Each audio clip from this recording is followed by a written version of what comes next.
Bem-vindos, Revolucionários do Amor, à segunda temporada do nosso podcast. Agora com nossa convidada Alessandra Bier. Quer se apresentar primeiro, antes da gente falar mais? Olá! Sejam bem-vindos. Meu nome é Alessandra Bier. Eu sou... Como fazer uma biografia dessa história de vida? Hoje eu trabalho com facilitação, com consentimento, workshops de relacionamento. E eu acho importante localizar nesse primeiro episódio o meu espaço de fala. Eu sou uma mulher cis, branca, de uma classe privilegiada, nascida, como diria meu pai, parida em São Caetano, criada no Mato Grosso, que muda para São Paulo, muda para cidade grande para fazer faculdade de Direito. Depois de 8 anos trabalhando no Tribunal de Justiça do Estado de São Paulo, larga tudo para desbravar o mundo e se aprofundar no autoconhecimento, entender a vida num processo não dual, que vai ser parte do nosso tema. Entender que algo que sempre me fascinou foram relacionamentos.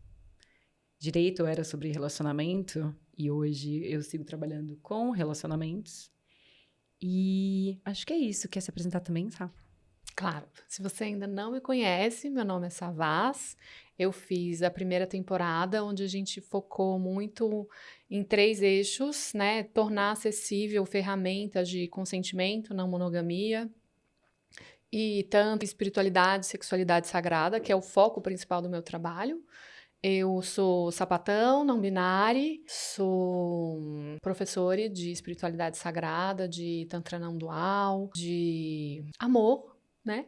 E daí, já que a gente está falando de amor, o tema do podcast de hoje é um pouco apresentar essa segunda temporada e falar, afinal, o que é o amor.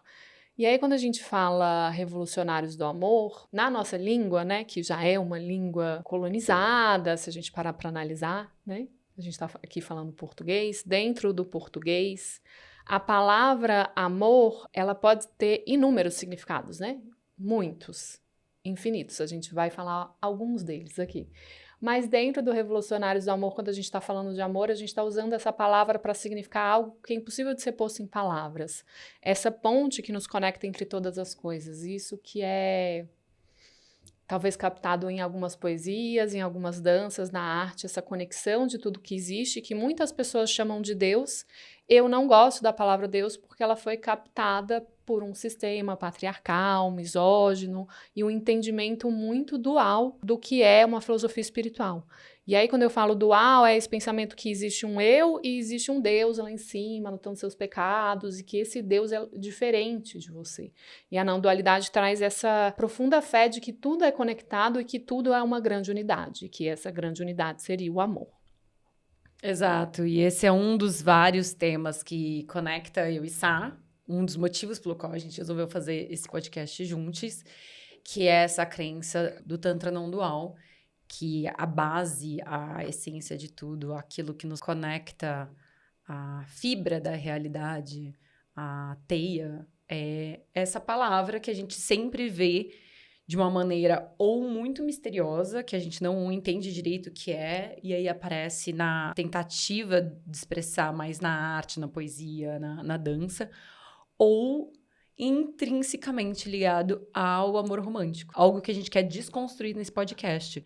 Então, muito da nossa referência hoje de amor, para além dessa crença da não dualidade, que é isso que tudo permeia, uma das intenções da proposta desse podcast beleza, como é que eu pego essa crença de vida, de espiritualidade, de todo, e pratico ela no meu dia a dia?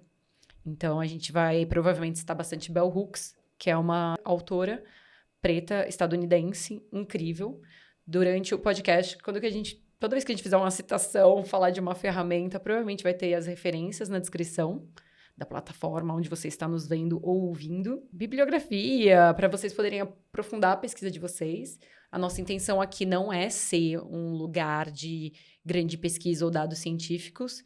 Eu acho que tem até uma motivação, ao mesmo tempo que altruísta, um pouco egoísta, pelo menos da minha parte, de fazer esse podcast, que é algo que eu preciso ver no mundo. É um espaço que eu preciso coabitar mais, de falar sobre amor para trazer mais esperança para um cenário que a gente vive hoje que é meio apocalíptico, não é mesmo? Uma das coisas que eu amo de ter te convidado, porque tá na sua presença, me lembra uma frase que para mim é muito importante, que norteia muito esse desejo de fazer esse trabalho, que é uma frase do Raymond Williams, que ele diz que é preciso fazer a esperança possível ao invés do desespero convincente, de trazer essa sensação de esperança não no sentido de ficar esperando, mas no sentido mesmo do Paulo Freire, né? Um sentido freiriano de inventar novos mundos, criar novas possibilidades, fazer novas formas de se existir no mundo, porque é essa forma que a gente está existindo, essa forma que a gente está usando o amor, não é exatamente ligada com a forma de amor que a gente vê, acredita e quer ver no mundo, quer falar sobre ela, né? Então, eu acho que tem muito esse movimento de dar voz a outras formas de amar, que existem muitos, mas não tem muito espaço na mídia, né? E queria dizer que tanto eu quanto a Alessandra, a gente é facilitador de workshops, de vivências, e esse podcast ele vai virar uma vivência prática, porque é muito tranquilo ficar aqui falando como o amor é lindo, como tudo é conectado, e ficar fazendo todo esse blá blá blá, mas aí como a gente sente isso no nosso corpo, como a gente vive isso na prática. E daí, às vezes, a gente está muito na teoria, a gente vai para a prática e começa a ver várias questões, gatilhos, trauma, culpa, vergonha e medo. Então, é muito importante a gente entender que a gente precisa de um espaço seguro para vivenciar isso no corpo, na prática. E daí, esse podcast vai virar um retiro. Exato, e não só vai virar um retiro por conta desse nosso desejo profundo de trazer, a gente vai citar durante o podcast algumas ferramentas que a gente utiliza na nossa vida, tanto com relação a relacionamentos, a afeto, a sexualidade, a consentimento, mas uma outra questão muito forte dentro da gente, que é um dos motivos desse podcast estar existindo, é uma necessidade de um senso de comunidade. Então, a gente tem buscado cada vez mais estar próximo de pessoas que a gente se sente nutride e que a gente sente que a gente fala a mesma língua. Né? Que a gente vai ter um episódio sobre o amor e linguagem e a gente percebe que a gente raramente fala a mesma língua, mesmo quando a gente fala o mesmo idioma. Então, a gente quer nutrir mais esses espaços. Parte da discussão, parte da pesquisa é entender que nós vivemos hoje de uma forma muito separada, né? E todas as dinâmicas problemáticas dentro dessa visão de que o amor é tudo que nos permeia, começa desse senso de separação. A gente tem conceitos hoje que são muito nucleares e individuais, individualistas, né? Do que é família, do que é cidade, do que é amizade, do que é amor, desse lugar do amor romântico, né? Uma pessoa que é o nosso centro de tudo no mundo. E uma das propostas com esse podcast é que a gente possa expandir esse conceito. Então, até a intenção de que esse podcast vire um retiro, vire uma vivência, é para a gente construir algo que a gente deseja profundamente, que é um senso de comunidade, que vira e mexe no background. É algo que eu e Sá reclamamos bastante, que é a falta de um senso de comunidade, né? Um desejo profundo de montar uma ecovila, talvez, no futuro. Eu falo bastante de criar esse senso de uma grande família de esquisitos, porque se vê pertencente a essa sociedade onde existe amor como forma de manipulação, amor como forma de abuso, amor como, né, desculpa para não pagar trabalho, né, e tantas outras coisas que a gente vai trazer aqui, se vê pertencente a essa sociedade, se ver não esquisito, é, de uma certa forma, cooptar com um estado de mal-estar, que é o estado que é a grande raiz, né, de todo esse estado de barbárie que a gente está vivendo a toda a nossa existência como civilização, né? Então, não é de hoje que tem genocídio, não é de hoje que tem tudo o que acontece. A gente estava vindo para cá escutando vários podcasts sobre o amor, né? E daí, claramente, os podcasts eram todos muito fofinhos, positivos, falando num lugar muito de Coríntios, né? Paulo, o amor tudo tolera, o amor é cego. E daí eu já começo dizendo, né? Já começamos, mas já começo algumas indagações de, tá, o amor é cego, então ele aceita violência? O amor é cego, ele tudo tolera, então estupro marital também é tolerável? Então, de que forma esse lugar do amor romântico, como uma marca registrada normalmente cis, branca, hétero, monogâmica, né, como uma estrutura de violência para não permitir qualquer outro tipo de amor, não permitir a livre expressão do amor de outras formas, destruindo inclusive amizades, dizendo que não monogamia, se você ama outra pessoa, você ama menos, que o amor não monogâmico é menor, que o amor de amizade é menor. Essa hierarquia, né? Já que a gente está falando de não dualidade, a não dualidade seria não ter essas hierarquias de afeto, né? Descolonizar essas hierarquias. Mas ter a compreensão de que, dentro do autoconhecimento, a gente pouco discute sobre essas questões do próprio patriarcado e do capitalismo que estão instauradas na gente. No caminho pra cá, a gente até parou numa padaria e Sami comprou uma paçoquinha amor. E de como, né, no capitalismo, amor vira marketing, né? Vender coisas fofinhas, principalmente para pessoas que são socializadas como mulheres. Então, parte da proposta aqui também é falar quando o amor, ele, na verdade, é um desamor. Quando a palavra amor é utilizada para opressão, para separação, para abusos. E a gente quer muito convidar vocês também para esse diálogo. Então, comentem na plataforma que você está nos vendo ou ouvindo. Manda direct no Instagram para mim, para Sá, entre em contato. Porque a gente quer, como eu falei sobre esse senso de comunidade, a gente quer que isso seja um processo colaborativo. A gente quer ouvir de vocês também o que é amor para vocês. E parte do objetivo do podcast é transformar esse amor numa prática. Então, como a gente pratica o amor? Eu citei Bell Hooks, e Bell Hooks fala muito sobre isso, sobre como existem características, né, princípios norteadores do amor, e que às vezes você pode ter experimentado uma coisa na sua vida, provavelmente dos seus pais, por exemplo, que é cuidado, e ter entendido que isso era amor, mas isso é só uma parte do amor. E como ficam as demais? Então, parte desse podcast vai ser trazer práticas. A gente até criou um termo, porque, né, como pessoas que foram para a escola, né, esse processo de programação, de ir para a escola, depois ir para a faculdade, ficar sempre esperando chegar em algum lugar, a gente fazia tarefa de casa. Mas a gente não quer traumatizar com vocês com tarefa de casa, então no final dos episódios a gente vai tentar trazer um tesão de casa, que pode ser ou uma ferramenta para você tentar praticar no seu dia a dia depois de nos ouvir, ou uma reflexão. E voltando no texto da Bell Hooks, é importante dizer que no livro dela Tudo sobre o Amor, ela primeiro discute como falar sobre o amor na sociedade é muitas vezes colocado como uma coisa infantil, inocente, pouco profunda. E daí, se a gente não questiona esse amor, a gente reproduz essa lógica de amor como negligência, de amor como violência, porque na nossa infância a gente teve uma infância de um aprendizado do amor, né, a partir dos nossos cuidadores, muito vinculado com espaços de violência, espaços de não consentimento, espaços de todos os tipos de agressão. E daí ela traz um conceito que é muito importante de dizer que amor não pode coexistir com abuso, amor não pode existir com negligência, né? Ela traz também, como a Alessandra disse, alguns ingredientes fundamentais sobre o que precisa ser posto na panela para a gente dizer que é amor, sabe?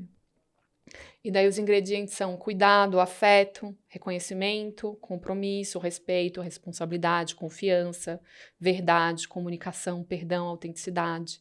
E daí a gente pensa, nossa, será que isso é totalmente impossível de ser tocado, né? Como eu chego num espaço de amor onde isso existe, porque às vezes a gente escuta tudo isso e parece tão poético e tão bonito, né? Nossa, tudo é conectado, existe uma conexão entre todas as coisas e amor são todas essas palavras bonitas, porque eu experiencio na minha vida o amor de uma forma tão sofrida e violenta, né? E conseguir entender como ter compaixão com a sua própria história e construir novas formas de se pensar o amor. Sim. E isso é o que a gente quer fazer com esse podcast, construir novas formas e formas reais de se pensar o amor.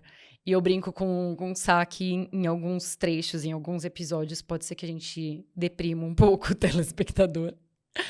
Porque é isso, a gente precisa se confrontar com algo que não é o que a gente pensa, né? E até esse processo de entender o quanto do amor ele é um ato político, entender a realidade que a gente vive. Eu falo no meu workshop de consentimento que consentimento se inicia com a autonomia de escolha. Mas a questão é, nós não somos tão livres quanto pensamos que somos. Então, eu acho que se confrontar com isso, por mais que seja um processo doloroso, foi doloroso para mim, eu não sei se você já está nesse processo da sua vida, ele é necessário. Senão, a gente não tem como se abrir para outras formas de amar. Eu demorei muito tempo na minha vida para... Falei que esse episódio seria um pouco também sobre posicionar lugar de fala. E vocês vão precisar me conhecer um pouco para saber de onde eu tô falando, não é mesmo? Eu demorei muito tempo da minha vida para entender que algumas das crenças que eu tinha, que eu achava que eram valores, iam na contramão do que, na essência, eu gostaria de acreditar sobre mim mesma, né? Sobre o que eu era, naquele conceito muito dual do que é uma boa pessoa, do que é uma má pessoa, né? Eu demorei muito tempo na minha vida para me ver como uma pessoa de esquerda, por exemplo. Como alguns parentes gostam de me chamar, uma comunista de iPhone, ainda que eu use Android. E é isso, a gente não é tão livre quanto a gente pensa que é. E isso, para mim, é um grande dificultador de como a gente expressa e como a gente entende, sente, manifesta o amor na nossa vida. Eu cresci numa sociedade que é extremamente heteronormativa. A gente não é livre na nossa atração, né? Hoje, eu demorei muito tempo para entender que eu me considero uma pessoa pan demissexual, por exemplo.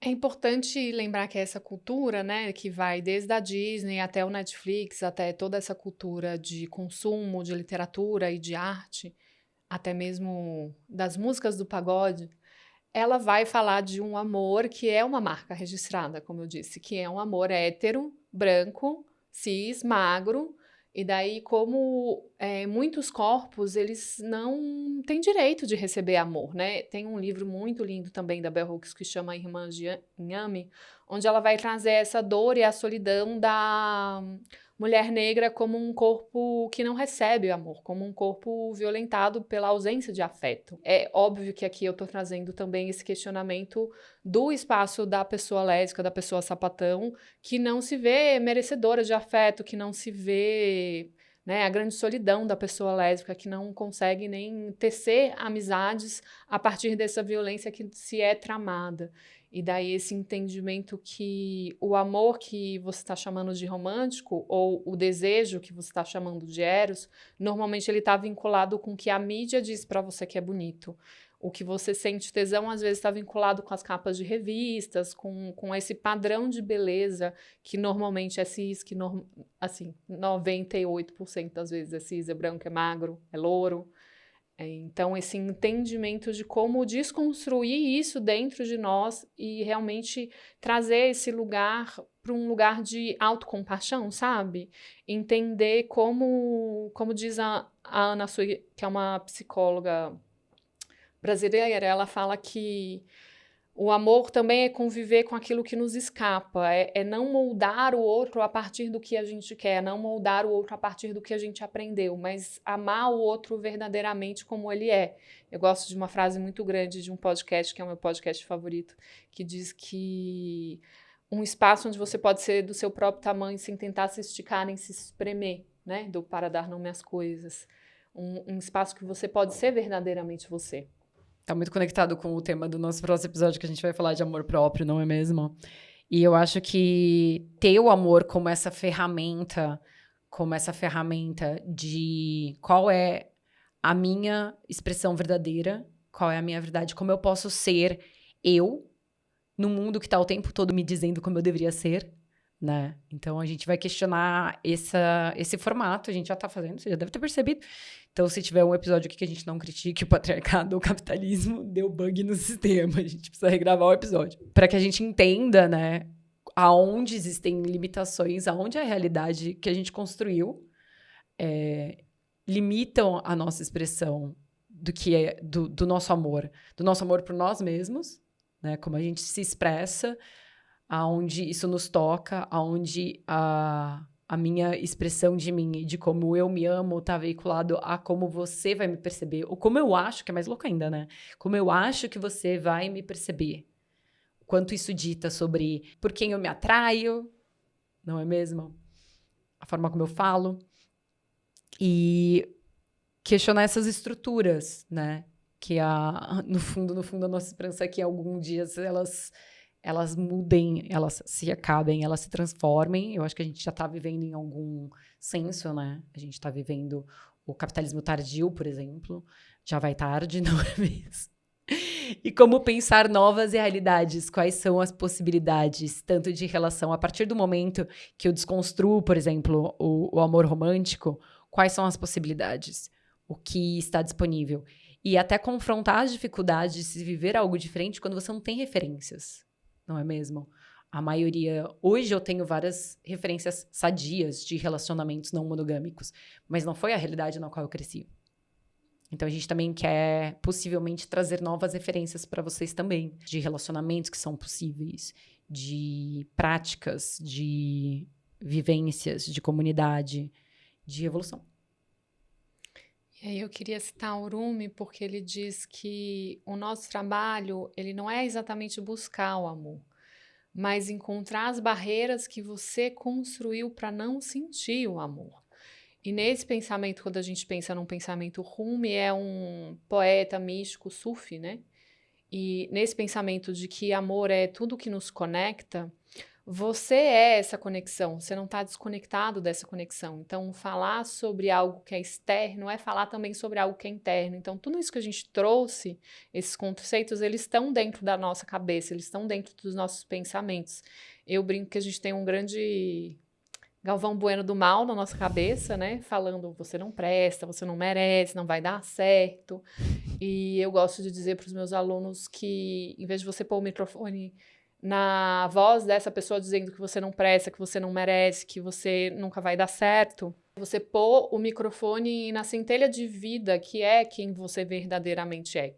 Porque isso que é a essência de todas as coisas, isso que é o amor em essência, né? Isso que é a ponte que nos conecta com tudo que existe, isso que você vai aprender quando você realmente se perder completamente no amor, se permitir ficar bêbado de amor, isso tem uma voz e você consegue falar com ela, né? É possível conversar com a sua centelha divina e é possível escutar uma voz de que quem te ama de verdade, quem está sempre presente, quem nunca morre, essa sensação plena da consciência, né? Consciência também é uma palavra para amor. Consciência como isso, que também é tudo que nos conecta. Tem um professor que a gente também estava ouvindo, chama Rupert Spira. Ele é britânico e ele fala desse Tantra não dual. E eu adoro a forma como ele descreve, porque ele fala essa coisa que tudo primeia, né? Que algumas pessoas chamam de Deus. De acordo com a minha mãe, eu prefiro o termo universo, cada um com a sua relação complexa com a palavra Deus. Ele traz que ele fala majoritariamente através da palavra consciência, e ele fala que dependendo da forma como você experiencia a consciência, você chama de uma coisa diferente. Então, quando você tem uma experiência profunda de algo que mexe com as suas sensações. Então, por exemplo, você está vendo um nascer do sol com uma pessoa que você ama, de repente, ou até sozinho, mas você está vendo um nascer do sol e as cores do nascer do sol no mar, aquilo te toca de alguma forma, você está experienciando consciência através dos seus sentidos. A gente chama isso de beleza. Quando você experiencia a consciência através da sua mente, através do seu intelecto, a gente chama isso de verdade. E quando você experiencia a consciência através do seu sentimento, através do seu coração, você vai chamar de amor. É muito bonito isso que o Rupert Spira traz, e é muito conectado dentro da linha do Tantra Shaiva não dual, esse entendimento de que se tudo é conectado, e é a proposta, né? O grande pano filosófico desse podcast é esse entendimento de que tudo é conectado, você também é esse amor. E daí essa sensação de que você é um ser separado, de que a Alessandra é um ser separado, e que Deus é um ser separado, e que tudo é separado, é realmente a raiz de onde nasce tanto ódio e tanta violência. Porque no momento que você se vê separado do outro, você se vê num estado de não compaixão, de não compreensão, de abuso, de hierarquia de poder, etc, etc. Esse é o meu favorito, então tem um desfavorito. Esse é o mais legal, então tem um menos legal e assim por diante. No extremo, isso viraria todo o propósito de colonização, né? De estupro, de morte, de genocídio, etc. Então, se conectar com essa fonte de que tudo é conectado é também um ato político, porque se você é conectado com outro, como você é capaz de não ser antirracista? Como você é capaz de não lutar por direitos dos animais? Como você é capaz de não fazer atos de sustentabilidade, sendo que você e o planeta são, né? Tem uma professora também espiritual que ela fala sobre ecologia profunda, né? A Joana Mense. Ela diz sobre como você é o próprio planeta. Então, enquanto a Amazônia estiver pegando fogo, você também está em sofrimento. Enquanto a situação palestina estiver existindo, você também está em sofrimento.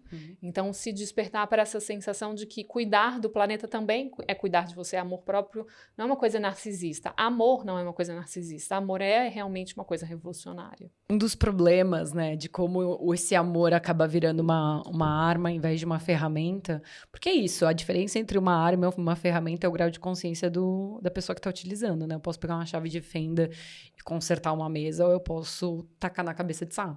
Uma das coisas, eu falo, todo mundo quer as mesmas coisas, a gente tem necessidades muito semelhantes e desejos, ao mesmo tempo que diferentes na forma, em essência, são os mesmos. Em que sentido? O que eu tô querendo dizer com isso, né? Todo mundo quer ser amado, todo mundo quer ser visto, todo mundo quer ser ouvido, todo mundo quer segurança, saúde, ter acesso a oportunidades de forma igualitária. O conceito que a gente dá para cada uma dessas coisas e a estratégia que a gente tem para atingi-las muda, e daí a gente vê muita guerra no mundo. Então, até esse conceito bonito que o Hubert Spira traz, da consciência através das sensações ser beleza, a gente tem conceitos muito diferentes do que é beleza no mundo. E a gente tem um conceito, normalmente, que é considerado o certo, né? Que é o bom, que é o melhor, que está muito conectado a essa colonização europeia, que está muito conectada a esse senso de dominação e submissão do patriarcado. Então, como a gente existe na nossa essência, que é essa expressão da consciência amorosa, quando eu ouço que, na verdade, existe um jeito de ser belo e eu não sou esse jeito. Não é mesmo? Tem um jeito, existe 1 bilhão de verdades, né? Cada pessoa está vivenciando a sua verdade. E até aí, eu acho que parte desse processo de entender como ser consciência amorosa, que também é uma referência a um outro professor, que é Ram Dass, que era já falecido, eu acho que ele era um psicólogo estadunidense, que acabou virando um guru. E ele falava, não basta ser consciência, é necessário ser consciência amorosa.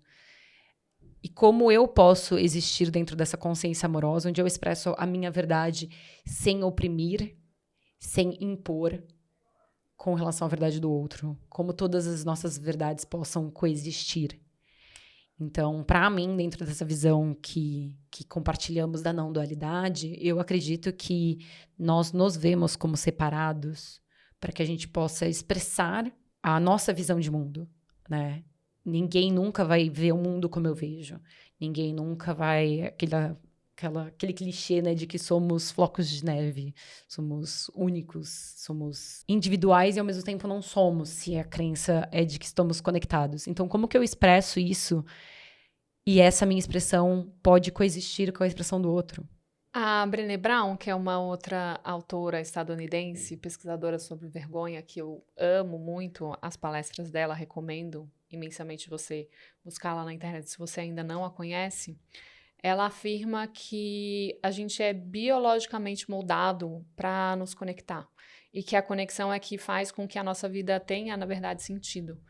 E quando a gente olha para isso realmente cientificamente, quando a gente faz atos de caridade, quando a gente se mobiliza em relação à felicidade do outro, a gente se sente realmente completo, né? A gente tem um hormônio, né, que as pessoas muitas vezes chamam de hormônio do vínculo, que em situações de afeto, de carinho, ele é liberado, você tem essa sensação de completude, uma sensação de bem-estar.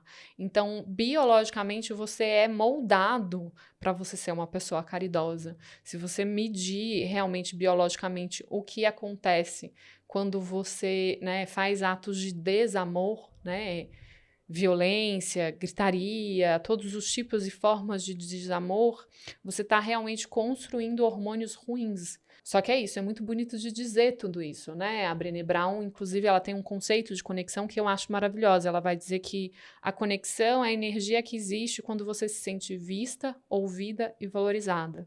Que uma conexão verdadeira você pode dar e receber sem julgamento. E que isso é algo para te dar força, não para te tirar força.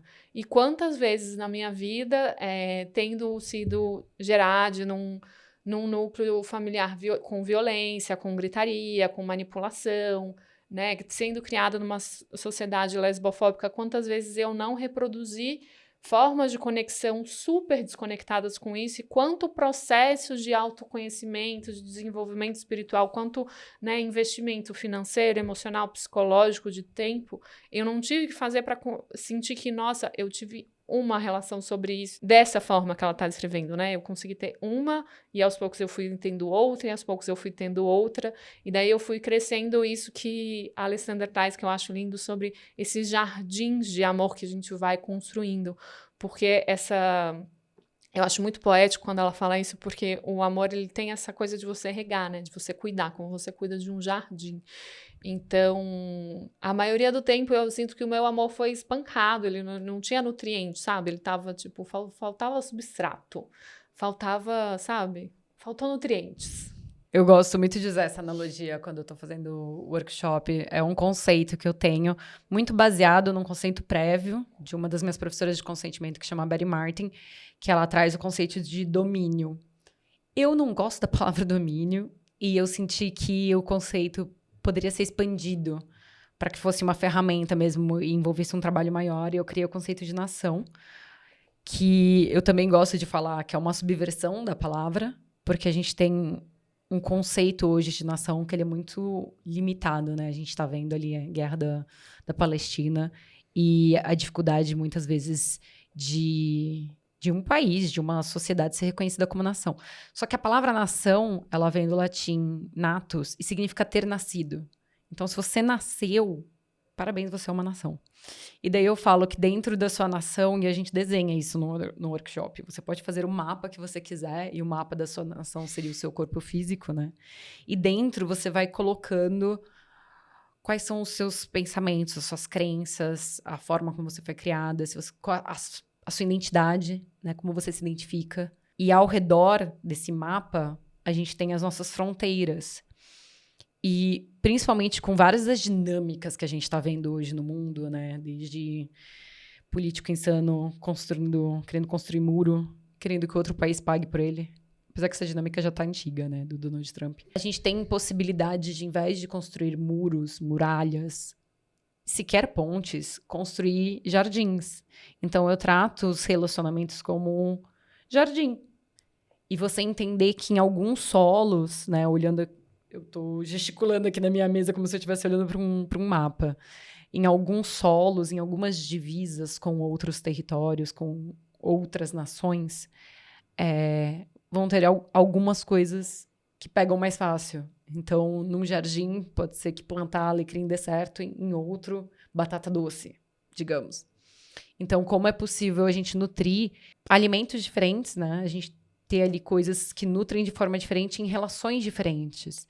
E para mim também fala sobre a importância de nutrir diferentes relações no mundo que a gente vive, né? Que, como eu já falei, parte do podcast é desconstruir essa visão do amor romântico, onde a gente nutre uma relação. E não só nutre, né? Na verdade, a gente normalmente abusa. A gente quer que aquela pessoa... A gente possa chegar em casa e despejar tudo nessa pessoa. Ela é o nosso centro de validação do mundo. Ela é responsável por nos validar, por ler a nossa mente, nos fazer feliz.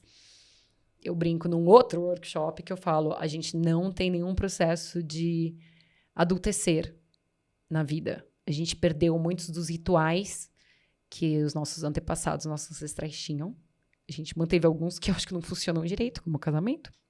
E daí a gente cresce, a gente não adultece, e a gente passa a vida inteira tentando se relacionar com a nossa mãe, né?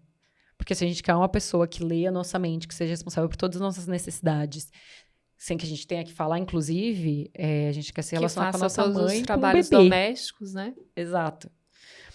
É um mix de mãe com prostituta com trabalhadora doméstica.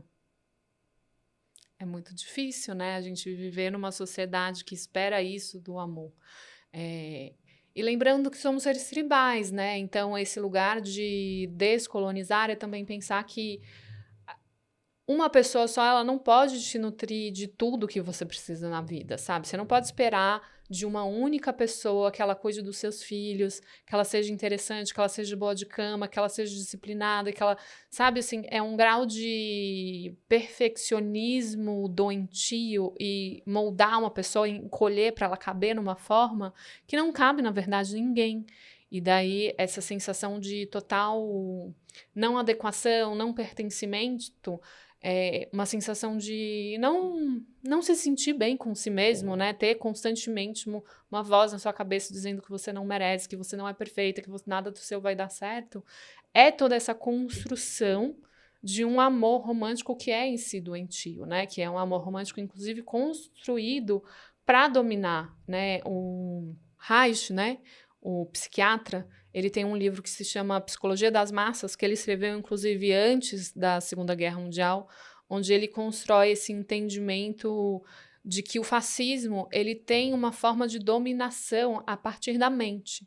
E daí o Foucault ele vai dizer que isso é uma forma de gado, né, de docilização dos corpos, onde você coloca todo mundo num lugar de completo desamor e de falta de capacidade de realmente ter força, né? A gente vive numa sociedade que é a sociedade do cansaço, do desânimo, da depressão, da ansiedade. Como você vai ter força para ser uma pessoa revolucionária se você não tem energia nem para sair da cama? Se você não consegue nem trabalhar? Se é o único tempo de lazer que você tem, você está se perdendo no feed do Instagram?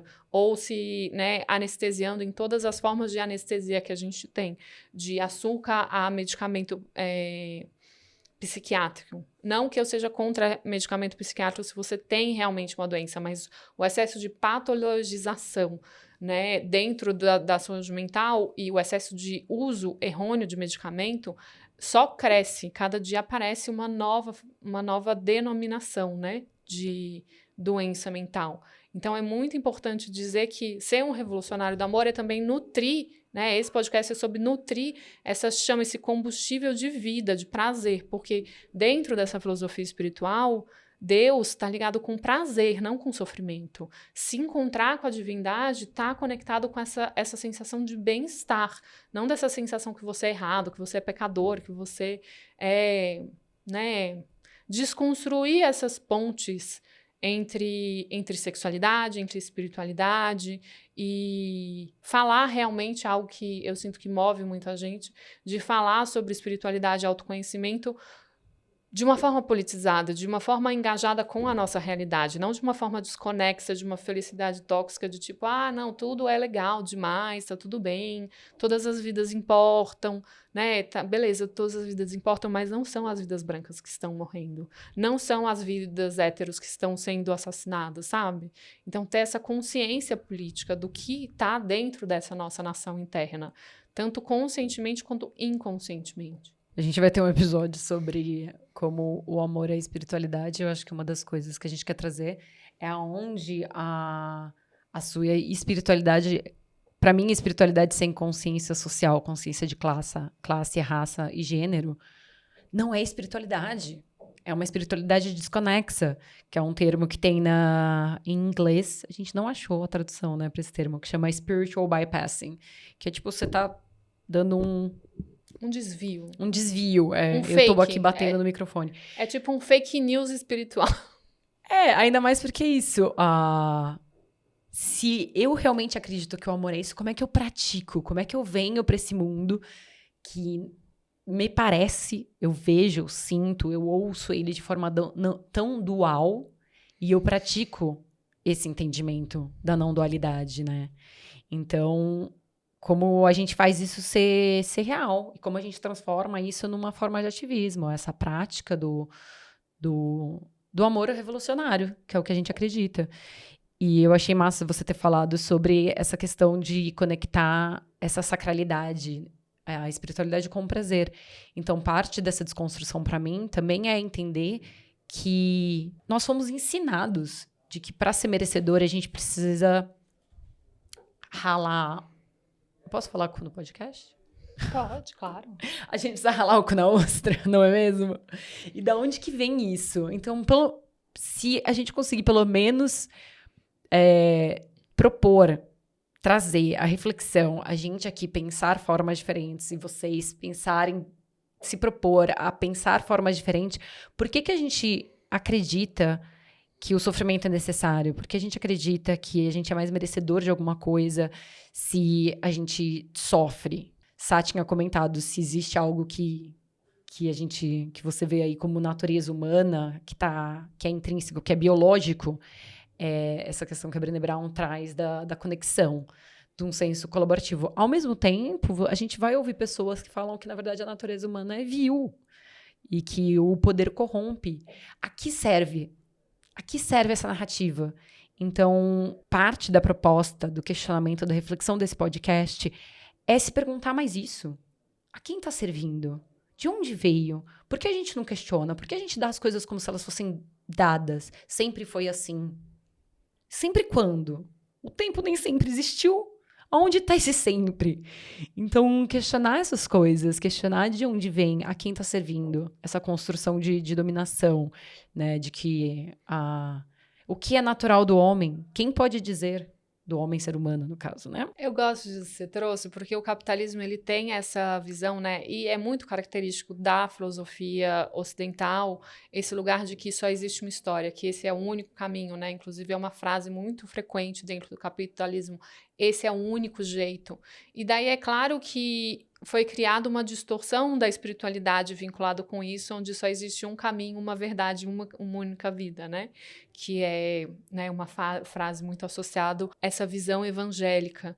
E daí, realmente, existem evangélicos que têm essa visão de amor revolucionário, né? A gente tem aí pastor Henrique Vieira, entre tantas outras pessoas conectadas com essa ideia de que, sim, é possível criar amor mesmo dentro do evangelho, mas não é isso que a gente está vendo na nossa política pública, né? A gente tem um congresso usando esse discurso de amor como um discurso de ódio.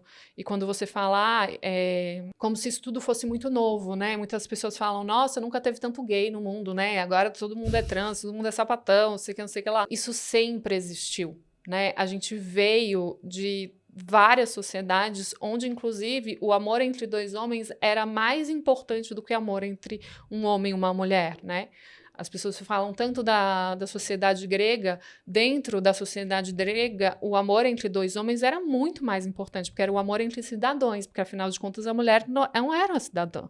Então, era um cidadão de segunda classe, inferior, não era menor. Um cidadão, não tinha direito a voto, não tinha várias coisas. Então, essa construção que a gente tem em relação ao amor romântico, que o amor romântico é isso, que o amor romântico é monogâmico, por exemplo, as pessoas falam, isso é uma nova forma de amor. Não é resgate ancestral. Existem várias civilizações que foram dizimadas que não tinham essa prática de amor, e elas foram obrigadas a amar dessa forma, obrigadas a pensar dessa forma, a rezar dessa forma. Então, eu acho que o nosso tesão de casa é que você comece a se questionar quais são as verdades absolutas que você está trazendo, né? Essas barreiras que você está construindo, como o Rumi diz, para te impedir de ver outras formas de se viver no mundo, né? Como diz aquele TED lindo, O Perigo de uma História Só, de uma escritora nigeriana, onde ela fala que na infância dela só existiam livros com pessoas colhendo maçã, e ela colhia inhames. E essa importância de ter outras narrativas, né? Então, eu sinto que esse é um podcast sobre falar sobre outras narrativas, outras vozes. Engraçado você ter trazido esse exemplo da colher maçã, né? Porque eu lembro quando eu era criança, talvez você tenha essa referência. A gente desenhava árvore, a gente desenhava macieira. A gente não tem maçã, praticamente, no Brasil. Tipo, não é uma árvore comum, né? Quando eu tô na Suécia, eu vejo um monte. Ou quando eu estou nos Estados Unidos. Então, de onde que vem essa história que a gente conta, né? Eu cresci super frustrada no Mato Grosso, de querer um Natal com neve na minha janela, por conta das referências hollywoodianas. E assim, para eu esperar nevar no Mato Grosso, apesar que mudanças climáticas pode ser que aconteça. A gente põe neve falsa nos nossos telhados no Natal, sabe? Então, quantas vezes as nossas referências de beleza, de amor, não estão conectadas com essa forma, na verdade, de devastação, de colonização, de destruição? E daí, como eu posso trazer nutrientes? E essa pergunta de quais são os nutrientes para o meu amor, né? Eu citei os nutrientes da Bell Hooks, mas quais são os nutrientes que eu preciso para sentir esse amor? Para sentir e expressar, né? Então, a gente quer deixar vocês com essa reflexão. Como a gente falou, a gente vai passar uns tesão de casa. Comentem, mandem direct, como eu disse no começo. A gente quer poder conversar com outras pessoas. A gente vai falar muito aqui sobre a nossa experiência, sobre... A gente pode até trazer referências e a gente vai colocar as referências na descrição. Mas eu vou estar sempre falando da minha perspectiva. Eu não tenho outra perspectiva para adotar, apesar que eu acho que a maior forma de amor que a gente tem como ser humano é a tentativa de entender outros pontos de vista e outras perspectivas. Então, se tem algo que não te serve, você deixa. Se tiver algo que te sirva, você leve. Questione sempre. E a gente segue por aqui. Até o nosso próximo episódio revolucionário. Beijo.